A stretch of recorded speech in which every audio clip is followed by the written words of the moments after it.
I left handouts over there. And that's where I'm going to keep leaving them. Did y'all grab them when you came in? Okay, great. So this part of the story is one of my favorite parts of the story because this is when the prophets really start to show up. We are still in the covenantal part of God's story. Again, who's the main character of the Bible? God's the main character of the Bible. So in the covenantal part of the story, you had the covenant was made. The first major covenant was made with Abraham. You have the Exodus / wandering. You have the possession, we'll just call it the promised land. You had the United Kingdom. You have the divided kingdom. 1, 2, 3, 4, 5. You have the destruction. And then you have the rebuild. And that takes us through the majority of the Old Testament. This is the basic flow of the Old Testament. We've covered this. We've covered the Exodus, the wandering, the Promised Land. We've covered the United Kingdom. And today we're on the divided kingdom. And after, with the two major events that you need to know, I wrote them at the top of our page, is that after King Solomon's death, that was the last king of the United Kingdom, the one nation of Israel splits into two nations. Israel is the northern kingdom, and Judah is the southern kingdom. So if you don't have a map easy, this is my quick drawing of the Holy Land. Right about here is where it's split. The northern kingdom is Israel. The southern kingdom is Judah.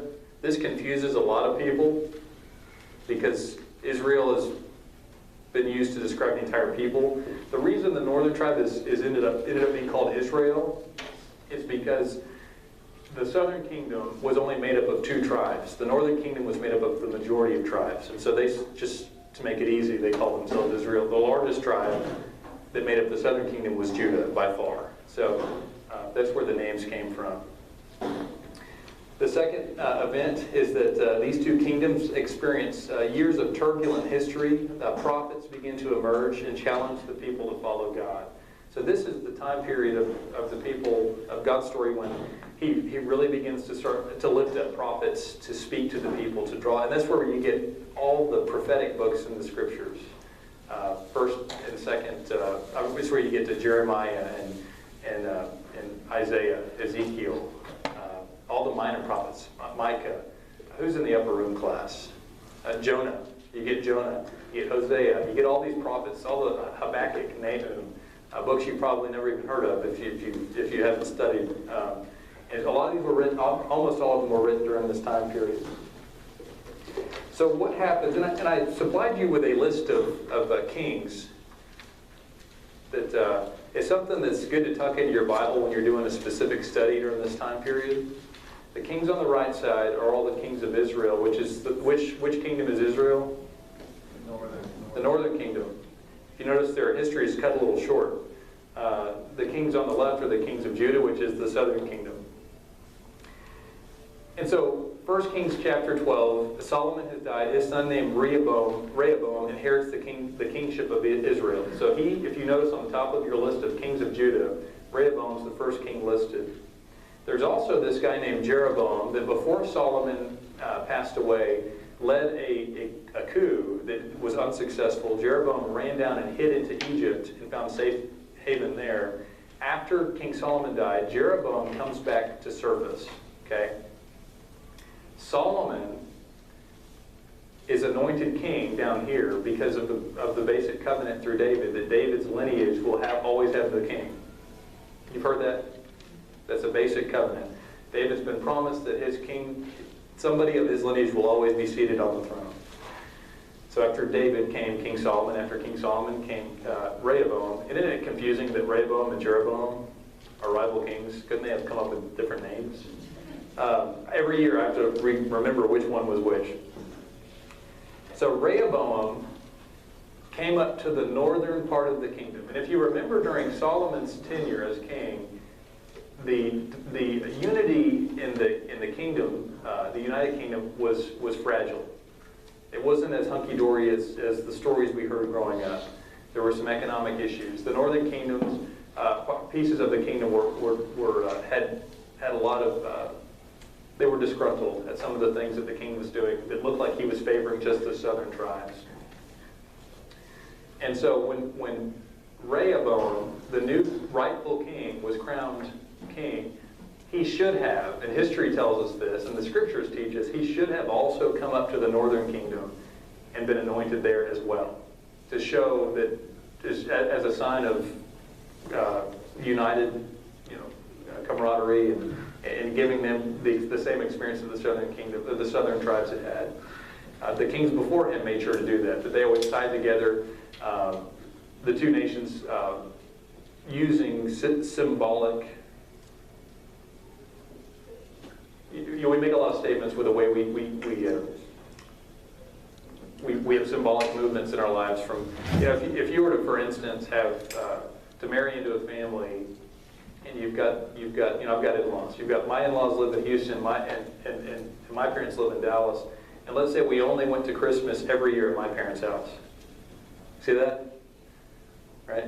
Well, to completely ignore one side of the family through some of these major events, we'll start wearing on them over time, right? Well, the Northern Kingdom expected a little bit fair play on this, for the king to at least show his face up there and ask for their permission or their blessing during this movement in the kingdom. And we don't know why he didn't do it. We don't know if he was unwise, if he was too busy, or if he was too pompous, but he didn't go north. At the same time, Jeroboam surfaced up north, and that's where he was crowned king of the north.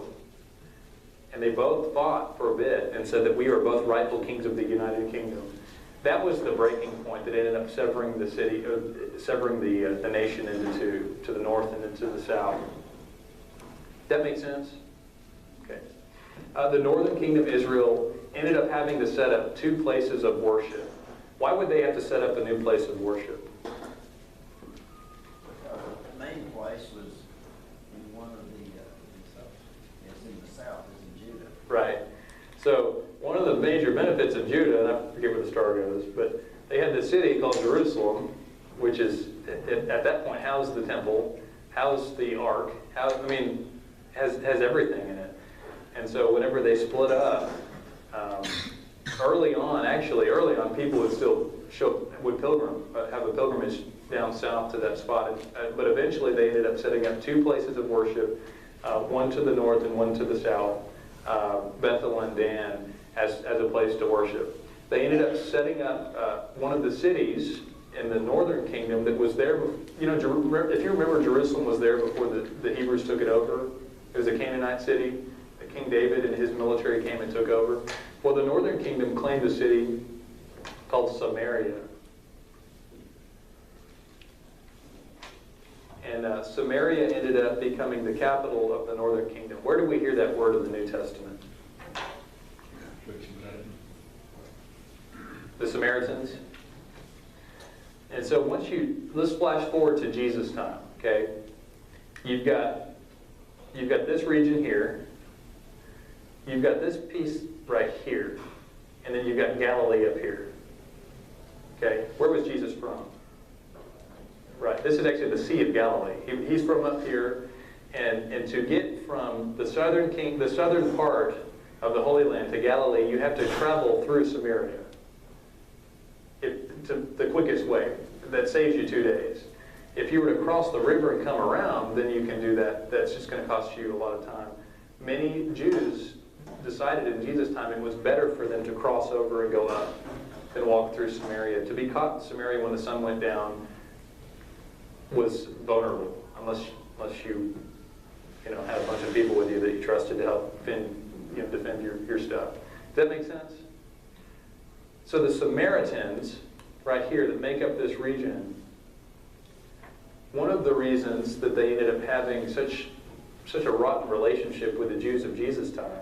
And you have to understand that the story that we call the Good Samaritan, which isn't, the word Good Samaritan isn't anywhere in the story. That's just something that's a little title we put above the story. So when the Jewish people heard Jesus telling this parable to the lawyer when he asked, "Who is my neighbor?" and he didn't call him the Good Samaritan. Instead, he tells a story and says it says that the only person who did what was right was the Samaritan. You have to recognize that story was awfully scandalous to the Jewish people. That was a horrible story to tell. Nobody would lift up the character of a Samaritan to a Jewish person. And so all of that hatred, all of that dissonance started somewhere. It didn't just pop up. And it wasn't really for military purposes. It was a cultural deal. The people of the northern kingdom, and I've got a list of right here, south is Judah and the north is Israel, of some of the things that took place in the northern kingdom. Of all the things that took place, there was a group of people that lived right here. They were the Phoenicians. They lived right on the coastline. They were Canaanite. They were Gentiles. They were not Jewish. They had their own gods. If you grew up in Sunday school, you probably heard of their gods. Starts with a B. Baal. Yeah. And even plural, Baals, if you listen to some of the story. Their basic religion was allowed. They really weren't represented at all in the South, but their basic religion, which was vastly opposed to Yahweh worship, was allowed to exist in the northern kingdom. And in order to run the country better, some kings saw that it would be easier from the north. It would be easier to use some of that Phoenician religion to tie the country together up north. Okay? And so at one point you have a king that's married to a woman named Jezebel. We'll get to that story here in a minute. You've heard of Jezebel? Well, she was a big, not just a believer, but a prophetess herself. She personally supported the religion and attacked those who were Yahweh worshipers until there was only one prophet left named Elijah. And that's an incredible story. And so the Samaritans over time, during this part of history, the Samaritans weren't called Samaritans at the time, but they were Jewish people, culturally, born into the faith, covenantal people, who had started worshiping not in the temple. They started worshiping up north. They started incorporating Baal worship. They started watering down and marrying the two. And so by the time this kingdom's destroyed and the people somehow survive in small numbers and then come back to repopulate it, the culture up here is offensive to the pure Jewish way of life because they're kind of Jewish. That makes sense? It'd be different if they were completely Gentile or completely Jewish, but they were kind of Jewish. And you take religious quarrels that we have as Christians. We don't throw our hands up and get upset at Hindus, right? Or Buddhists. And the issues we've had as the church are with the Islamic faith or with the Jewish faith over history, because we share a root. See that? Because we have a lot in common. So the fighting between the Jewish people and the Samaritan, the cultural fighting, was deeply set during this time of history. Is this making sense? And so when people talk about the Samaritans in the New Testament, they're talking about things that occurred during the Old Testament, that developed in the Old Testament. So during Elijah's ministry in Israel, he was the prophet of the northern kingdom. King Ahab has taken a wife named Jezebel. And I've explained to you it was a bad move for the northern kingdom because that was him marrying the Jewish. He was literally marrying the Jewish religion to the Phoenician religion of Baal worship. They have the showdown on Mount Carmel. You know that story? Okay. The basics of the story were the Baal worshipers, the Phoenician people, worshiped the god of fertility. And the way you would worship that god was through engorging yourself, both with food and sexually. They would, there would be sexual things that happened that would be done in a way that we would do things sacramentally, which was incredibly offensive to the Jewish people, right? And so, because they were the fertility gods of the world, the main thing they provided was rain. To make the land fertile, right? And it really worked out well that they were a coastal religion. When they started pulling the religion into the mainland, where they didn't get a lot of rain, hello, Lubbock, Texas, itself became discredited quite a bit. Elijah ends up praying, and I forget if it was 3 years or 7 years. I talked about this in upper room class. It's also mentioned in the book of James. Elijah prayed with the power of God for the rain to quit, and it quit raining for either 3 years or 7, one of those Bible numbers. And when it quit raining, what happened to the Baal religion? Fell away. It was still there, but they had a lot of questions to answer, right? Diminished. Right. It was. I mean, if this is such it's an ineffective faith. It's not real. It doesn't work. It's not fruitful. Okay. And that set up the confrontation between Elijah and the prophets of Baal. Elijah went to the King Ahab, and said, "King, I've got an idea. Let's gather the whole nation of Israel on top of Mount Carmel." I'm not sure how they did that, but they did it. They gathered the whole nation. It's an incredible story. He tells the nation, we are doomed if we keep limping along between this religion and that religion. We have to make a decision which we're going to follow. And his famous line is, if the Lord Yahweh be God, then follow him. But if Baal be God, then follow him. We need to decide. It's not my job. Elijah's like, it's not my job to decide for you. I'm just sick and tired of us marrying these two things together and acting like it's okay.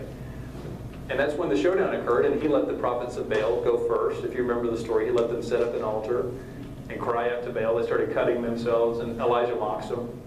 Remember that? He says maybe he's sleeping, which is a big affront to a God to say he's sleeping. Maybe he's gone for a walk, which is a euphemism, went to the restroom. That your God has to go and relieve himself. He just starts mocking these people as it happens, and they exhaust themselves. They fall to the ground, and as the story goes on, their God is not responsible, is unable to respond. And so Elijah, it's his turn, and he sets up the altar again. It's an ancient altar, a Jewish ancient altar, and he sets it up again, and he lays out his sacrifice, and then he does something else to the sacrifice. What was that? He puts water. Okay. And what's the most precious resource at that time? Okay. So he's asking them to put $100 bills all over the ground, all over the sacrifice. Okay. He prays to Yahweh, and then these tongues of fire come and they accept the water. They lick up the water and they burn it. So the whole nation doesn't have a choice but to recognize that Yahweh is the only responsible, the only God who's able to respond to their prayers. Then a great storm comes and it rains, and God, obviously, Yahweh is given credit for that rain. That makes sense? That's where that story fits into the northern kingdom, fits into the story of God, is when this nation is completely divided. It's just the northern kingdom. The divided nation is divided over what to believe and who to follow. Elijah, after that, runs out, and that's the famous story that he meets God at Mount Horeb. The number one prophet in the northern kingdom is Elijah. And so he runs out. And the reason I'm covering the northern kingdom today is because the majority of the history covers the southern kingdom, and we'll get there. But Elijah runs out. He's being chased by the Queen Jezebel, because Elijah has asked that all the Baal prophets to be slaughtered. So they're all murdered. He runs out to Mount Horeb, famous mountain. And while he's out there in Mount Horeb, he's praying and he's crying, and God shows up. How does God show up? Yeah. He whispers in this small, silent voice. God whispers to him. And Elijah cries and says, I'm the only one who believes in you, and does the whole prophet pity party thing that we've seen Jonah do as well. There's a lot of similarities between the story of Jonah and most of the northern prophets. And later on in Elijah's life, he's the one that's captured by the chariot of fire. Swing low, sweet chariot. This is one of these miraculous deaths. You know, the death of Moses and the death of Elijah are the two powerful deaths in the Old Testament that are mysterious in nature.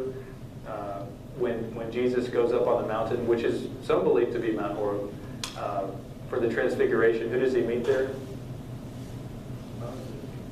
Moses. He meets Moses and Elijah. He meets these great leaders.